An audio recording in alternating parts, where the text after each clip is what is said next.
ਤੇ ਲਾ ਲਾ ਇਹਨੇ ਉਹ ਲਾਤੀ ਤੇ ਉਹ ਮੈਨੂੰ ਨੇ ਚੌਥੇ ਪੰਜਵੇਂ ਦਿਨ ਟਕਰਿਆ ਇਹ ਕਹਿੰਦਾ ਯਾਰ ਕਮੈਂਟ ਬੜੇ ਆਉਂਦੇ ਲੋਕ ਕਹਿੰਦੇ ਕਿ ਹੋਰ ਬਣਾਓ ਯਾਰ ਇਹ ਬੰਦਾ ਨਾ ਬੋਲੀ ਬਹੁਤ ਚੰਗੀ ਬੋਲਦਾ ਪੰਜਾਬੀ ਬਹੁਤ ਵਧੀਆ ਬੋਲਦੇ ਆ ਤੇ ਉਹ ਅਸੀਂ ਫਿਰ ਉਹ ਲੱਗ ਪਿਆ ਲਾਉਣ ਤੇ ਉਹ ਅਲਹਮਦੁਲਿਲਾ ਉਹ ਦਿਨਾਂ ਦੇ ਵਿੱਚ ਹੀ ਅੱਜ ਹੋਰ ਕੱਲ ਹੋਰ ਤੇ ਅੱਲਾ ਨੇ ਮਾਸ਼ਾਅੱਲਾ ਤੁਹਾਡੇ ਸਾਹਮਣੇ ਬਹੁਤ ਇੱਜ਼ਤ ਦੇ ਦਿੱਤੀ। ਬਸ ਪਹਿਲੀ ਵੀਡੀਓ ਕਿਹੜੀ ਬਣਾਈ ਸੀਗੀ?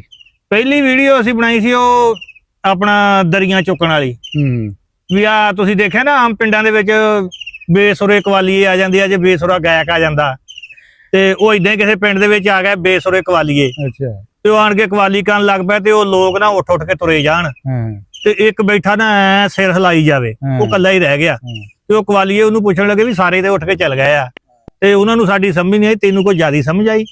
ਉਹ ਕਹਿਣ ਲੱਗਾ ਵੀ ਸਮਝ ਤਾਂ ਮੈਨੂੰ ਵੀ ਕੋਈ ਨਹੀਂ ਆਉਂਦੀ ਪਰ ਮੇਰੀ ਡਿਊਟੀ ਆ ਮੈਂ ਦਰੀਆਂ ਚੁੱਕ ਕੇ ਜਾਣਾ। ਤੇ ਤੂੰ ਮੁਕਾਉਂਗਾ ਕੰਮ ਨੂੰ ਤਾਂ ਫੇਰ ਮੈਂ ਆਪਣਾ ਪਹਿਲਾਂ ਆਉਂਗਾ। ਆਹੋ ਠੀਕ ਆ।